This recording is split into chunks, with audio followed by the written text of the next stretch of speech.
Hello అండి. మార్కెట్‌లోకి కొత్త స్కామ్ వచ్చింది. సో, ఇవాళ నాకొక మెసేజ్ వచ్చింది. ఇక్కడ మీకు ఏదైతే లింక్ ఉందో, సో, దాన్ని నేను ఓపెన్ చేశాను. వితౌట్ డిలే ₹500 ఈ చలానా అని చెప్పేసి నాకు మెసేజ్ పంపించారు. సో, ఒకసారి నేను చూసుకుందాం అనేసి వెహికల్ నంబర్ అనేది ఎంటర్ చేశాను. బట్ దానికి ముందు నేను మా హస్బెండ్‌తో డిస్కస్ చేశాను. ఈ చలాన్ ₹500 స్పీడింగ్ చార్జెస్ చలాన్ పడిందనేసి. బట్ తను అవ్వదు, ఎలా అవుతుందనేసి తను అన్నారనమాట. బట్ దెన్ ఒకసారి చూసుకుందాం అనేసి నేను వెబ్సైట్ ఓపెన్ చేశాను. సో, ఇక్కడ మీకు కనబడుతుంది కదా! ట్రాఫిక్ వయోలేషన్ చార్జెస్ అని చెప్పేసి ₹500 పెండింగ్ స్పీడింగ్ చార్జెస్ అనేసి పే నౌ అని పెడుతున్నారు.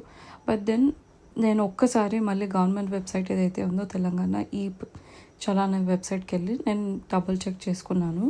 సో, ఇక్కడ కార్డ్ నంబర్ ఏదైతే ఉందో, సో, దాన్ని నేను ఒకసారి ఎంటర్ చేసి చూస్తున్నాను. మా హస్బెండ్‌కి చెప్పగానే తను కూడా షాక్ అయ్యారు. సో, తను తెలంగాణ ఈ చలాన్ వెబ్సైట్‌కి వెళ్ళి మళ్ళీ ఒకసారి క్రాస్ చెక్ చేసుకున్నారు. సో, ఇక్కడ నో పెండింగ్ చలాన్స్ అనేది చూపిస్తుంది. సో, ఇక్కడ ఫోన్లో చూస్తే కనుక 500 పెండింగ్ చలాన్స్ అని ఉంది.